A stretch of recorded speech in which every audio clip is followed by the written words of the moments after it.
Meus irmãos, minhas irmãs, saudações em Cristo Jesus. Eu quero falar-lhes nesse instante sobre o tema: Ele restaura o pavio fumegante.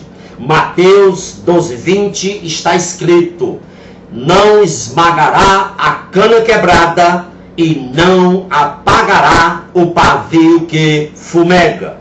Meus amados, na época do profeta Isaías, a nação de Israel estava no cativeiro, arruinada, sem liberdade. Israel estava em profunda crise de identidade, passando por profunda angústia e tão profundamente abalada que a nação perdeu a alegria de entoar louvores a Deus. A nação de Israel era conhecida pela sua música, e quando pediram que a nação cantasse um dos cânticos de Sião, diz a Bíblia que os israelitas tinham pendurado as suas harpas. A nação que deveria ter sido luz ao mundo não tinha nenhuma luz. Afundou-se na idolatria, afundou-se no pecado, desviou-se de Deus e não iluminava caminho de ninguém. Mas 42 de Isaías, no capítulo 42, mostra que Deus restaurou a nação de Israel. A nação de Israel estava fraca, havia falhado no seu testemunho, não cumpriu a sua responsabilidade diante de Deus. Mas ela deixou a desejar. Mas diz a Bíblia que Deus restaurou a nação de Israel porque tinha um propósito para com ela. Deixe-me dizer-lhes essa verdade. O homem não precisa de um bravo guerreiro, não precisa de um guerreiro feroz para se livrar do cativeiro do seu pecado. O homem precisa do servo sofredor, Jesus Cristo. Aquele que, em primeiro lugar, foi ferido pelas nossas transgressões. Em segundo lugar, foi moído pelas nossas iniquidades. Terceiro lugar, o castigo que nos traz a paz estava sobre ele. E em quarto lugar, pelas suas pisaduras fomos sarados. O homem precisa de Jesus, do Jesus da Bíblia, do servo sofredor. Você pode estar preso a uma rede de pecado, como estava a nação de Israel na época do profeta Isaías. Mas o servo sofredor, Jesus Cristo, não apaga o pavio fumegante. O pavio de uma lamparina era bem conhecido entre os judeus. Era uma tira de linho. E quando esse pavio estava desgastado, ele não absorvia o óleo para emitir a luz. E ninguém conseguia ficar perto de uma lamparina cujo pavio estava desgastado. Por quê? Porque ela não produzia mais luz. Não havia mais luz, não havia mais brilho, só produzia fumaça. E quando isto acontecia, o dono da lamparina retirava o pavio desgastado da lamparina e esmagava nas suas mãos e jogava fora. Porque não tinha mais utilidade, não tinha mais luz, não tinha mais brilho e só emitia fumaça.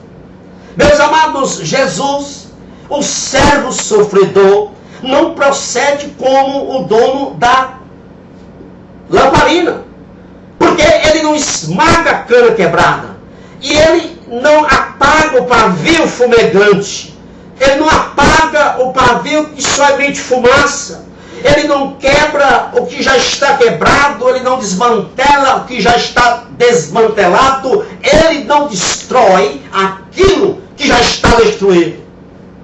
Quem pode se esquecer de Pedro, do seu arrobo, da sua arrogância, da sua falta de misericórdia para com os outros?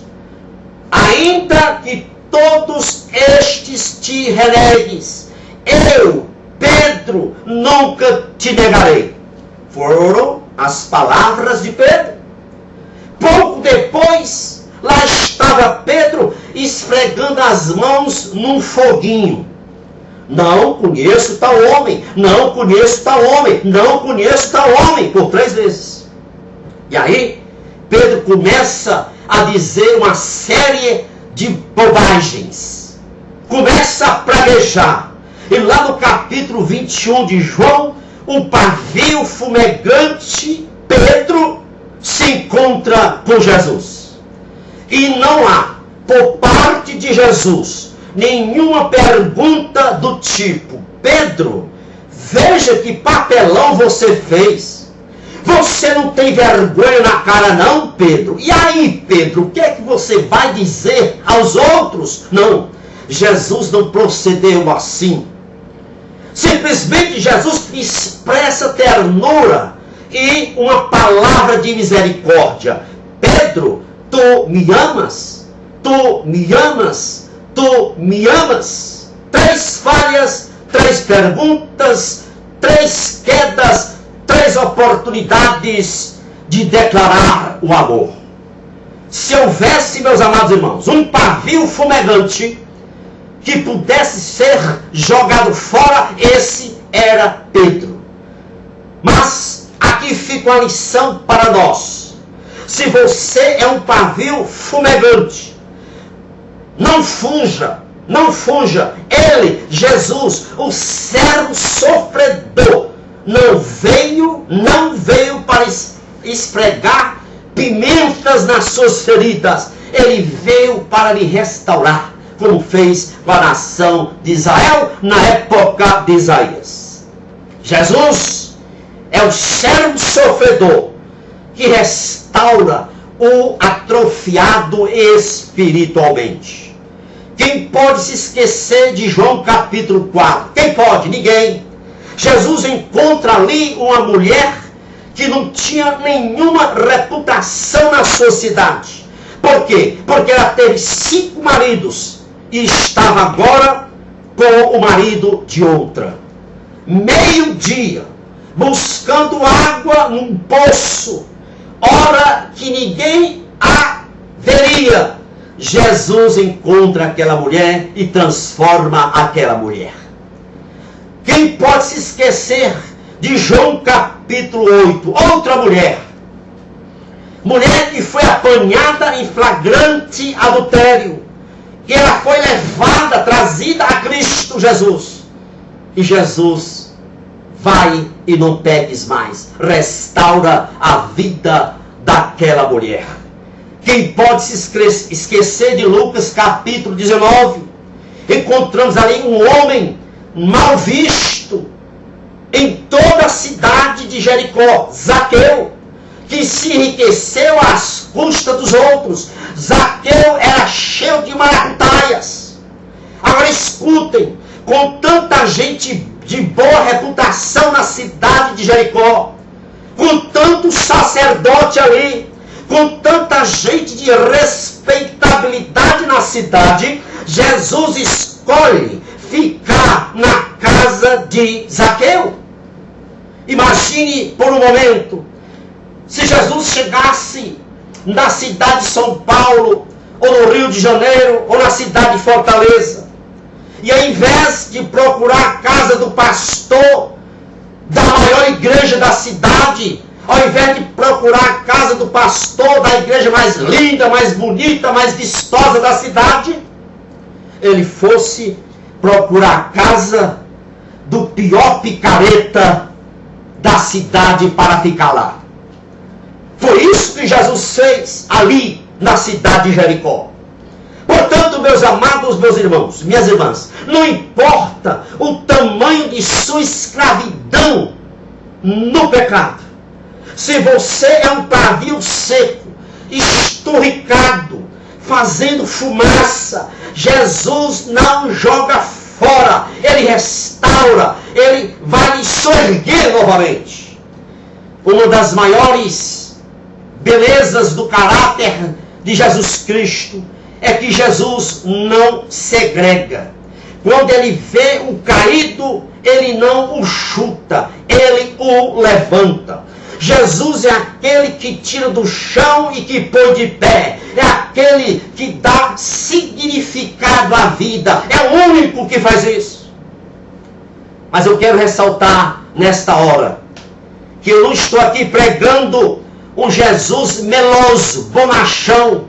Eu não estou aqui pregando o evangelho do tipo chá de erva doce, conivente com o pecado. Não. Eu não estou aqui pregando um Jesus que se acomoda ao espírito da época, que está de acordo com o espírito da época. Não.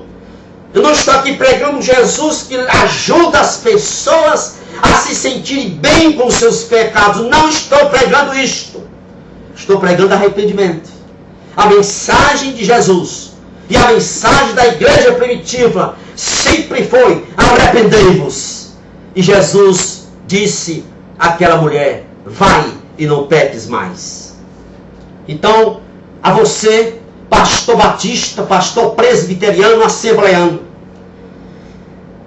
que está ouvindo esta palavra, você que está pastoreando uma igreja fumegante, que só produz fumaça para a sociedade, para o mundo. Sua igreja está enegrecida, pastor, sem luz, sem brilho. Sua igreja está tipo a igreja de Sardes, tem um nome de que vive, mas está morta. Você vem fazendo movimentos para tentar ativar essa igreja, mas ela continua de mal a pior. Deus quer restaurar você e sua igreja. Quando a nação de Israel foi restaurada por Deus ali na época de Isaías, essa nação mostrou uma exuberância que eles mesmos disseram assim, abre aspas: quando o Senhor restaurou a nossa sorte no cativeiro, a nossa boca se encheu de riso e de cânticos, e entre as nações se dizia: grandes coisas fez o Senhor por nós. Veja que restauração maravilhosa. Você e a sua igreja, pastor, que abandonaram os padrões espirituais e estão adotando padrões carnais. Vocês que abandonaram a Bíblia estão fazendo o que não devem fazer na sua igreja. Deus quer lhes trazer de volta a doutrina bíblica. Que o Senhor te abençoe e te guarde. Que o Senhor faça resplandecer o seu rosto sobre ti e abençoe também a sua família. Louvado seja, engrandecido seja o servo sofredor, Jesus Cristo, que não apaga o pavio fumegante e não admite o pecado. Ele quer perdoar, quer restaurar, quer trazer brilho à sua vida e quer trazer brilho à sua igreja, pastor. Amém e amém. Aqui embaixo tem o endereço do meu YouTube. Clique aí, inscreva-se no YouTube. Lá tem mais de 190 mensagens de vídeos para você assistir e compartilhar com os seus amigos e irmãos. Louvado seja Deus. Amém.